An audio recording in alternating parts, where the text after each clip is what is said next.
Segunda parte, as missões de Joana d'Arc. Joana d'Arc e a ideia de pátria. Glória à nossa França imortal. Glória aos que por ela morreram, aos heróis que de ânimo forte do martírio o horror padeceram. Victor Hugo. Na primeira parte dessa obra, recordamos os fatos principais da vida de Joana d'Arc e procuramos explicá-los com o auxílio dos dados que as ciências psíquicas nos facultam. Relatamos os triunfos e os sofrimentos da heroína e descrevemos o martírio que lhe foi como que coroamento da carreira sublime. Resta-nos pesquisar e pôr em destaque as consequências de sua missão no 15º século. Desse ponto de vista, formularemos, em primeiro lugar, a seguinte questão: que é que a França deve a Joana? Antes de tudo, sabemo-lo, deve-lhe a existência, deve-lhe o ser uma nação, uma pátria. A ideia de pátria é ainda, na época da Pucella, muito vaga, confusa, quase desconhecida. As cidades se entreolham como rivais. As províncias se guerreiam como inimigos. Nenhuma união, nenhum sentimento de solidariedade liga as diferentes partes do país. Os grandes feudos fizeram a partilha da França e os esforços dos senhores feudais tendem a libertá-los de toda e qualquer autoridade. Quando Joana d'Arc aparece em cena, os estados de Borgonha, a Picardia e a Flandres são aliados dos ingleses. A Bretanha e a Saboia se conservam neutras. A Guiena está nas mãos do inimigo. Joana é a primeira que evoca nas almas a santa imagem da pátria comum, da pátria arruinada, mutilada, agonizante. Objetar-nos-ão que o termo tinha então pouca voga, mas em falta da palavra, Joana nos deu a própria pátria. Isso é o que devemos ter sempre em memória. De coração de uma mulher, de seu amor, de sua abnegação, é que nasceu a noção de pátria. Em pleno furor da tempestade que sobre ela desabara, através da negra nuvem de luto e de miséria que a cobria, a França viu passar aquela figura luminosa e ficou, por assim dizer, deslumbrada. Não chegou mesmo a compreender, a sentir toda a extensão do socorro que o céu lhe enviava. Entretanto, apesar de tudo, o sacrifício de Joana lhe infundiu virtudes que até ali desconhecera. Foi no mundo o primeiro país que se tornou uma nação, selada com o sangue da heroína.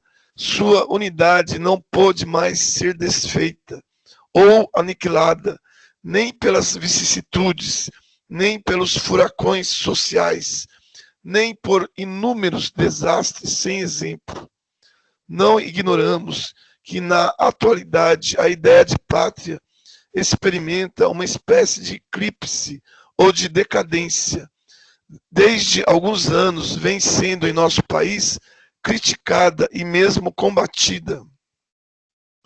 Uma classe inteira de escritores e de pensadores se aplica em lhe revelar os abusos, os excessos, em destruir nos corações o princípio que lhes serve de base, o culto de que é objeto. Antes do mais, no debate travado, conviria definir bem e precisar essa ideia.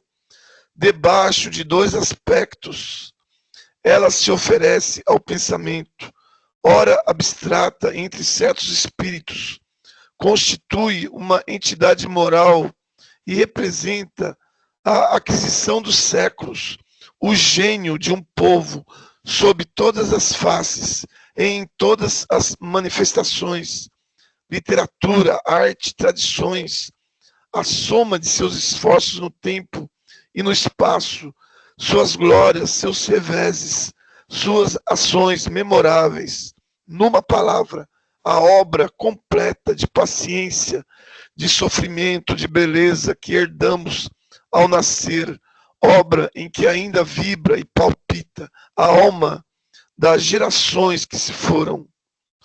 Para outros, a pátria se afigura uma coisa concreta, será a expressão geográfica, o território com as fronteiras delimitadas. Mas, para ser verdadeiramente bela e completa, a ideia de pátria deverá revestir as duas formas e reuni-las numa síntese superior, considerada sob um só daqueles aspectos, não passaria de motivo de alarde, ou melhor, de uma abstração vaga, imprecisa. Ainda que a ideia se apresenta em sua dupla constituição, o espírito e a letra, conforme o ponto de vista adotado, uns buscarão a grandeza moral e intelectual da pátria, outros visarão a seu poder natural, e o estandarte para estes simbolizará aquele poder. Em ambos os casos, cumpre se reconheça que uma pátria, para sobreviver e irradiar pelo mundo o crescente fulgor de seu gênio, deve salvaguardar a independência, a liberdade. Na obra imensa de desenvolvimento e evolução das gentes, cada nação concorre com uma nota para o concerto geral. Cada povo representa uma das faces do gênio universal, cuja manifestação e embelezamento lhe incumbe operar por meio do labor no curso das idades, todas as modalidades da obra humana. Todos os elementos de ação importam, são necessários ao progredir do planeta. A ideia de pátria, encarnando-os, concretizando-os, aviva entre eles um espírito de emulação e de concorrência que os estimula, fecunda e eleva à suprema potência. O agrupamento desses modos de atividade criará no futuro a síntese ideal que constituirá o gênio planetário, o apogeu evolutivo das grandes raças da Terra. Porém, na hora presente, na fase de evolução que percorremos, as competências, as lutas que a ideia de pátria provoca entre os homens ainda têm sua razão de ser, pois, do contrário, o gênio peculiar a cada raça tenderia a tornar-se desaborrido, a amesquinhar-se na posse livre e no bem-estar de uma vida isenta de choques e de perigos. Na época de Joana d'Arc, tal necessidade era forçosamente mais imperiosa. Hoje, o espírito humano, por se haver adiantado, deve empenhar-se em lhes dar feições sempre mais belas e puras, em lhes tirar todo o caráter de selvageria, em auferir delas as vantagens que contribuam para enriquecer a herança comum da humanidade. De tal maneira, essas lutas e competências tomarão o feitio de empreendimentos mais e mais nobres e proveitosos, mediante os quais se edificará o futuro. Então, ao pensamento e à forma se depararão expressões de magnificência e sublimidade sempre e sempre maiores. Assim se alará um dia após lenta, confusa e dolorosa incubação a alma das grandes pátrias. Da reunião destas brotará uma civilização da qual, na dos tempos que correm, mal podemos divisar um grosseiro esboço. Os conflitos sangrentos do passado terão, nessa era, cedido lugar às lutas mais elevadas da inteligência aplicada à conquista das forças da natureza e à realização do belo ideal na arte e no pensamento, à produção de obras em que o lustre da forma se aliará à profundeza da concepção. Assim, mais intenso se farão a cultura das almas, o despertar do sentimento, mais rápido o caminhar de todos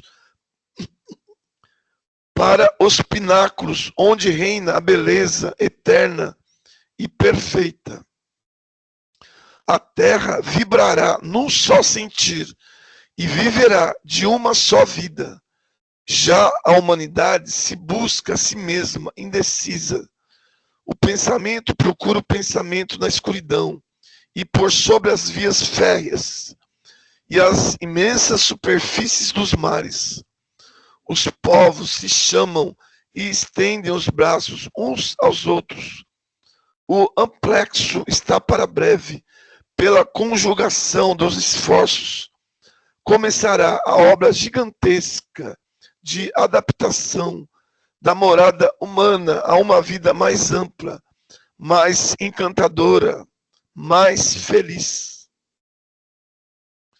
O novo espiritualismo contribuirá eficazmente para a aproximação dos espíritos, pondo fim ao antagonismo das religiões e dando por base a crença, não mais o ensino e a revelação dogmáticos, porém a ciência experimental e a comunhão com os desaparecidos.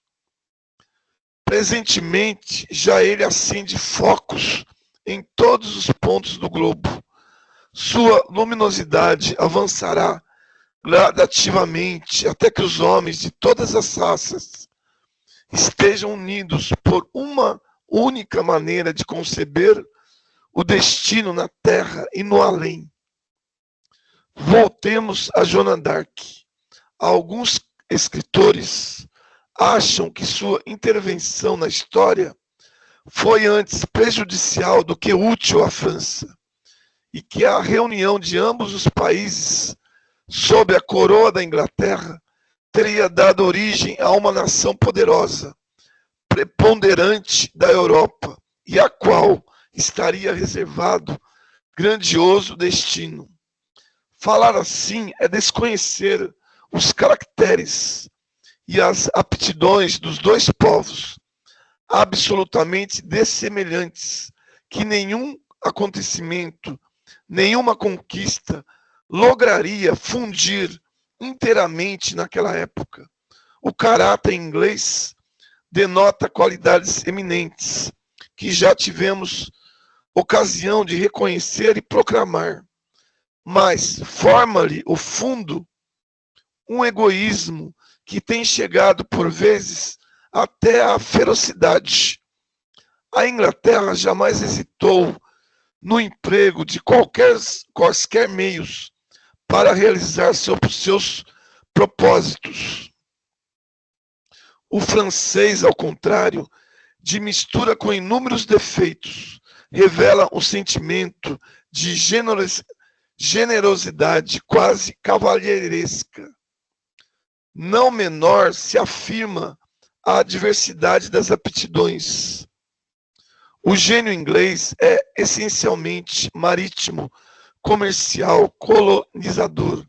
O da França se orienta de preferência para os vastos domínios do pensamento Diferentes são os destinos das duas nações e distintos os papéis que lhes tocam na harmonia do conjunto. A cada uma delas para percorrer o caminho que lhe está naturalmente traçado e para manter em toda a plenitude a índole que lhe é própria, cumpria antes de tudo conservar a liberdade de ação e preservar sua independência.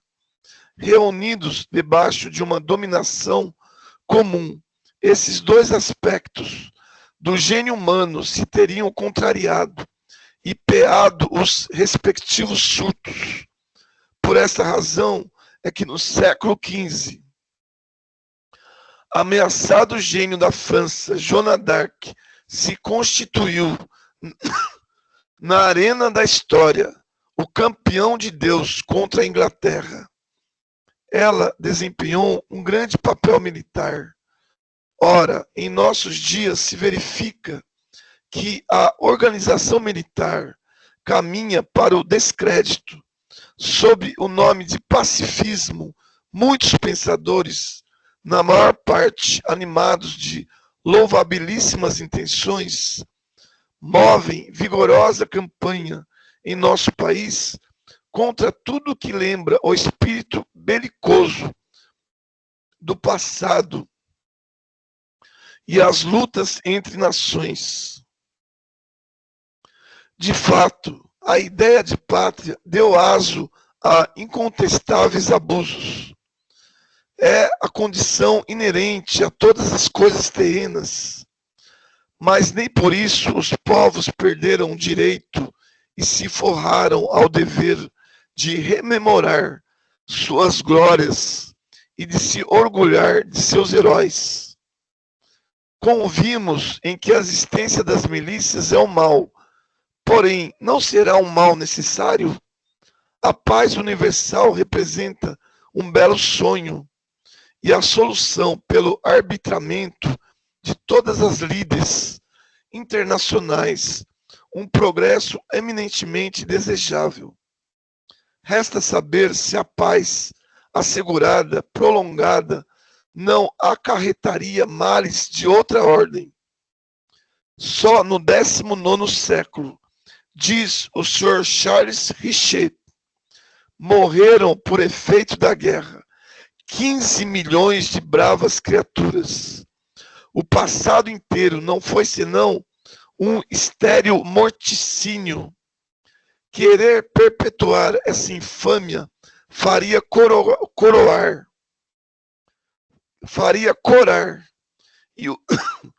E o autor convida a humanidade a preferir as obras de vida à lúgubre tarefa da morte. Tais sentimentos honram ao Sr. Charles Richer.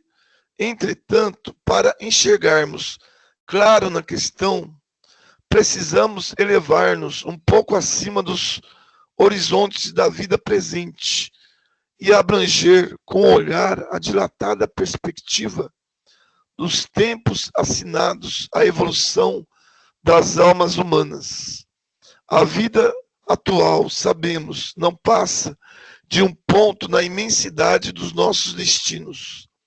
Não poderemos, pois, julgar nem compreender o que se lhe refere, se abstrairmos de tudo o que a precede e segue.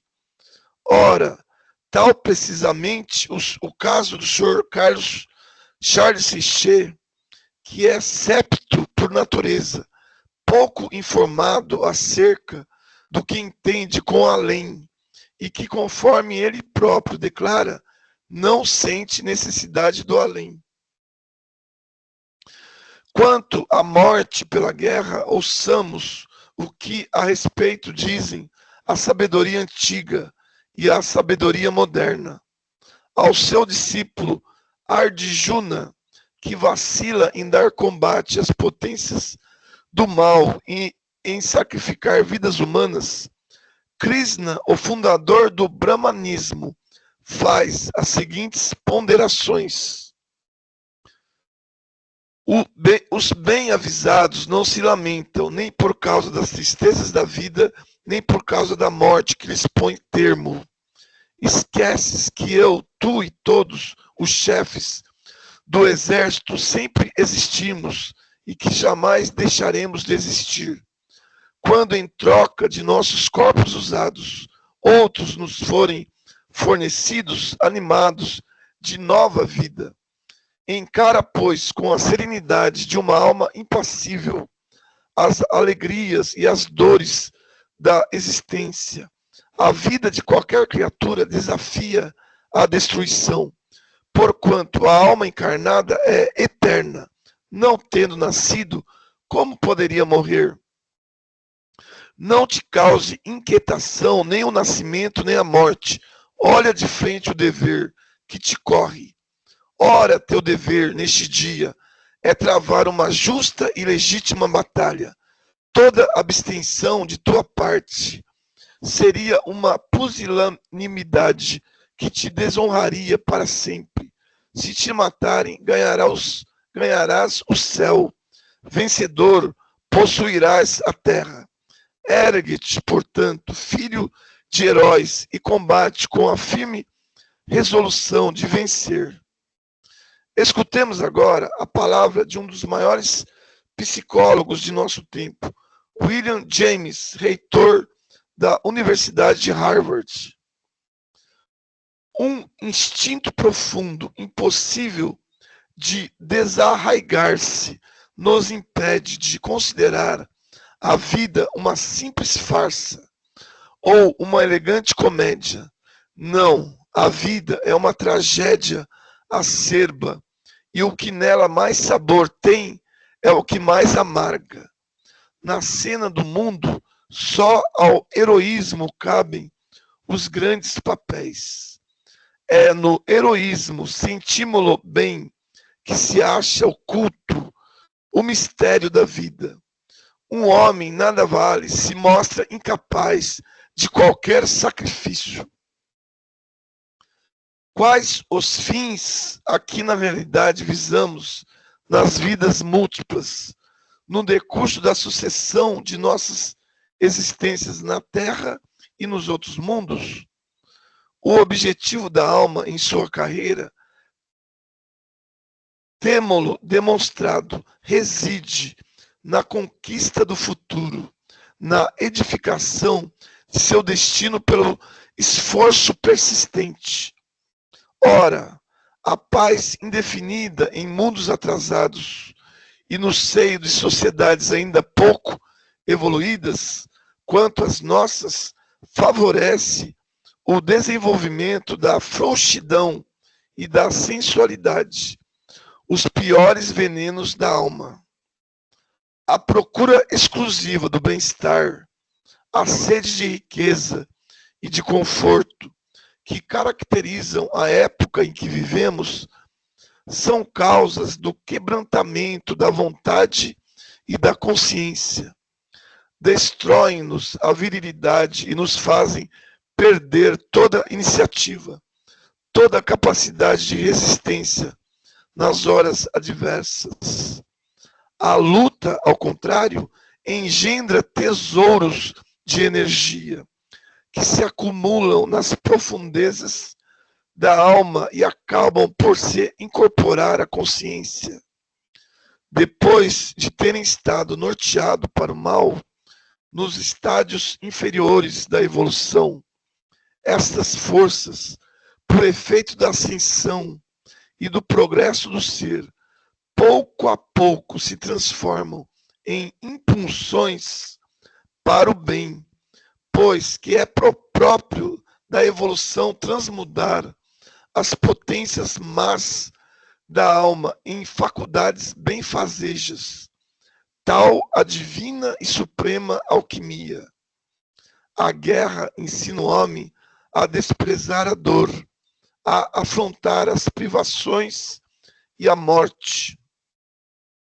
As energias internas, assim adquiridas, em vez de continuarem a expandir-se no exterior, voltam-se mais tarde, com o progredir da alma, contra suas mesmas paixões e lhe garantem o triunfo no combate ao sensualismo deprimente, ao mal e ao sofrimento.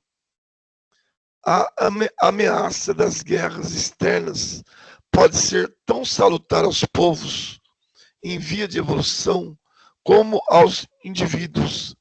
Dela nasce a união no interior. A paz prolongada alimenta as dissensões intestinas, fomenta a guerra civil, como vemos presentemente pelas greves que se multiplicam em torno de nós. Nas lutas empenhadas, os reveses são mesmo mais úteis do que o triunfo. A desgraça aproxima as almas e lhes prepara a fusão. As derrotas são outros tantos golpes vibrados em uma nação, mas a semelhança do martelo do escultor, esses golpes a tornam mais bela, porquanto repercutem no fundo dos corações, onde vão despertar emoções, fazendo surgir ocultas virtudes. Também é na resistência à adversidade que se temperam e nobilitam os caracteres. Na grandiosa evolução do ser, a coragem é a qualidade essencial. Se a não possui, como poderá vencer os obstáculos inúmeros que se lhe acumulam na estrada? Eis porque, nos mundos inferiores, moradas e escolas das almas novas, a luta é a lei geral da natureza e das sociedades. Lutando, o ser adquire as energias primordiais, indispensáveis a que lhe seja possível descrever sua imensa trajetória através do tempo e do espaço. Não o vemos já na vida de hoje, aquele que na infância recebeu uma educação forte, que preparou sua têmpera por meio de grandes exemplos, ou do infortúnio, que ainda jovem aprendeu a ser austero e a sacrificar-se, não está mais bem preparado para o desempenho de um papel importante para o exercício de uma ação eficaz? Inversamente, na criança muito amimada, habituada à abundância, à satisfação de todas as fantasias e caprichos, as qualidades viris se extinguem e as molas da alma se afrouxam. O excesso de bem-estar amolenta. Para que o ser não se atrase no caminho, preciso é que as necessidades o aguilhoem, que os perigos o obriguem ao esforço. Com relação às sociedades terrenas, o estado moral em que se encontram apresenta mais de uma analogia com o que ocorre na atmosfera. Quando esta, na quadra estival, ao cabo de longo período de tranquilidade, se altera e satura de emanações malsãs, furiosa tempestade vem quase sempre purificar o ar e restabelecer o equilíbrio desfeito. Assim também, quando, graças a uma paz extremamente duradoura, as paixões, as cobiças, os egoísmos chegaram ao paroxismo, quando a corrupção sobe e se alastra, cedo ou tarde, acontecimentos imprevistos, bruscos abalos, rudes provações, vêm chamar os homens ao sentimento das graves realidades da existência. A guerra é a forma que tais acontecimentos muitas vezes revestem para soerguer os espíritos, oprimindo os corpos. São purgações violentas para as sociedades e aproveitam mais aos vencidos do que aos vencedores, porque os esclarecem sobre as próprias fraquezas e lhes ministram as duras lições da experiência. Seja como for, não se conseguirá, faça-se o que se fizer, assegurar completamente a paz e a concórdia entre os homens, senão pelo levantamento dos caracteres e das consciências. Nossa felicidade, nossa segurança perfeita, não nos esqueçamos, estão em relação direta com a nossa capacidade para o bem. Não podemos ser felizes senão na medida de nossos méritos. O flagelo da guerra, como todos os que apoquentam a humanidade, só desaparecerá quando desaparecer a causa dos nossos erros e vícios.